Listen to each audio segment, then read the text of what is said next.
My name is Ahmed Alshraify. I'm a mortgage agent. I service the Ottawa region, basically just help people get home financing when they're looking to purchase a real estate property. So I started off as a mortgage specialist with TD and made the switch over to the broker side. So as a mortgage agent, I feel a lot more flexible with the options that I have Mhm. access to, and I can find solutions for clients that before like I wasn't able to find solutions for. Right. So I feel much more flexible in this role. We're going to talk about the debatable topic of halal mortgages today. I know you've done a lot of research into this topic and looked into it in terms of Sharia and then also what we have here in Canada. What kind of research have you done into this halal mortgage topic? It's a very big topic, and it's a topic that it's not very easy to find a lot about it, especially in English or especially pertaining to living in a Western society. The information that I did do was I read fatwas that were issued by larger fatwa institutions like the European Council's fatwa. I tried to read fatwas from various scholars. I tried to read, the opinions of different madhabs in the school. There was a lot of different avenues that I tried to approach.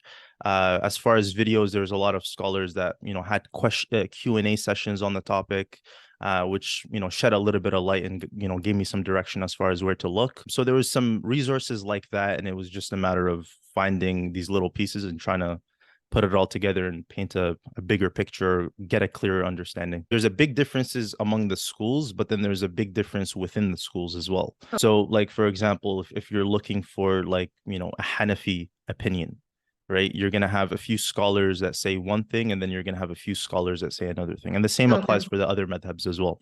There isn't like a clear-cut answer. What is like the meaning of a halal mortgage in general? Like if you had to Yeah. summarize consensus everything together, what Yeah. does that mean? To understand halal mortgages, we have to understand riba. We have to understand usury. Usury is essentially anything that's charged in excess on a loan. So in Islam, like in Islamic theory, riba refers to anything that's charged in excess. So if you're giving somebody a loan, there's a contingent that they have to pay you something back in return, or they have to give you something back in return, because it's not always monetary. Like it's not always excess in Right. monetary Yeah. means. It could be like, I'm going to give you this loan, but you have to clean my car. But anything which is contingent upon the loan that you're giving that is in excess of that which you gave is considered riba. Loans are not meant to be a thing that's profited on. You're not meant to make profit on loans. Money is not regarded as a commodity in and of itself. It's seen as a median of exchange. It's seen as something that's, you trade it for something else, but it's not looked at as a thing to be traded in and of itself. You Mhm. can't profit on the money itself. Like understanding riba lets you kind of put into perspective, okay, well, what does Islam want from the Muslim? What makes something halal? What makes it halal mortgage, so to speak? So a halal mortgage, it's basically it's like they're like different structures. So you have the musharaka, the murabaha, you have these types of processes that you put in place that are designed to essentially allow somebody to get into a home financing scenario without going through the route of taking on a loan. Musharaka, for example, is basically a partnership that you're taking on with the lender. So you're going in, your half, their half, and then there's, an agreement in place. So it's not like you're borrowing the money from them per se.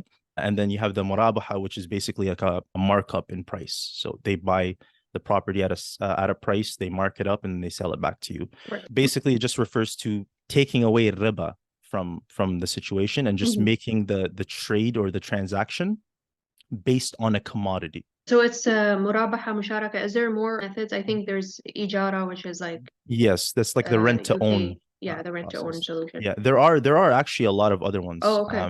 Yeah, there are a lot of other ones, but I would say those are the main ones. Okay. The other ones they start getting a little bit more debated even in their own merits. Okay. Um, but those three I would say are pretty unanimous across the board. So what solutions do we have here in Canada or maybe Ottawa specifically? Like, have you run into anything that could be a good solution for someone looking for a halal mortgage here? There are definitely some options out there, in Ottawa specifically. There are a few, without getting into any names, there are a few lenders that have, products that they're offering. Now, I would advise everybody to just review the product in depth, ask a lot of questions, make sure that you're studying the topic if this is something that you want to do. I would advise them to reach out to you, to reach out to me, and ask us questions and see if we can answer those questions for them. For the most part, like, there aren't many options. There are a lot of options that are available, but there aren't a lot of options that I would say are Sharia compliant or 100% Sharia compliant. So it's still a very new thing, and it's something that I think should be, we should proceed with caution on it. It's still debatable. Like I've had a lot of clients say like, oh, I don't agree with this one, but maybe this one. And they look into it, and then Mhm. based on also their personal belief and research, they Mhm. decide which one can work for them or not. I Yeah. think maybe we're a few steps closer, but like you said, I think like I've heard from multiple people now saying that there isn't something 100%. But yeah, one step closer.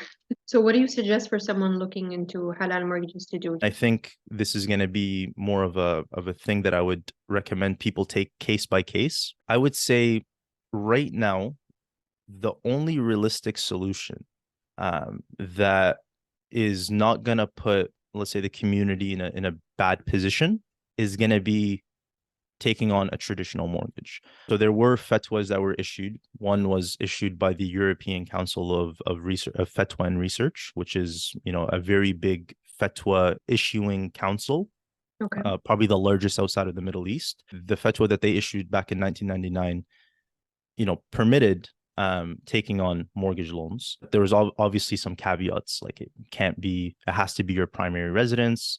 It cannot be an investment property. You can't have the funds in cash to be able to purchase the property, and so on and so forth. There's also, from the Ja'fari madhab, there's Sayyid al-Sistani, who issued a fatwa, which was, essentially, if one goes into it with the intention or with good intentions, then it becomes permissible in times of haja. There was Sheikh Uthman al-Taqi, who's a very respected scholar when it comes to Islamic finance. He also discussed how in times of haja there is a shift. What's unpermissible can become permissible in times of haja. Right.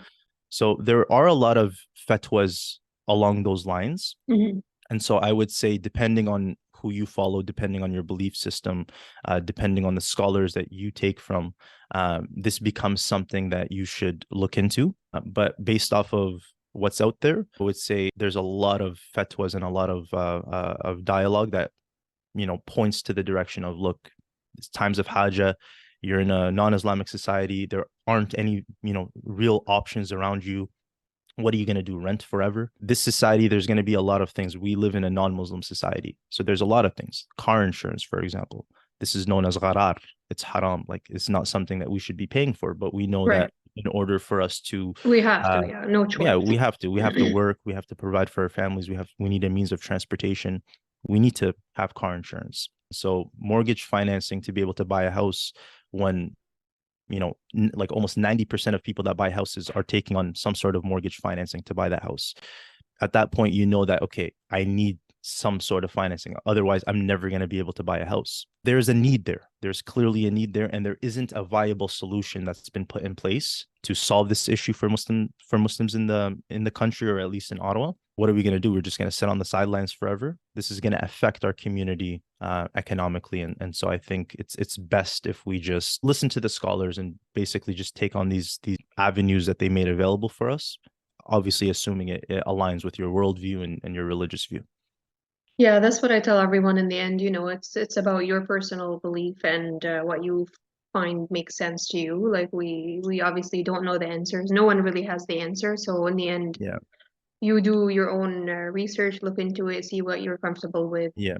Thanks for shedding all this light on this topic. It's also for me, I've looked into it, but you've added even more information to this topic, and it was very useful. Thank you.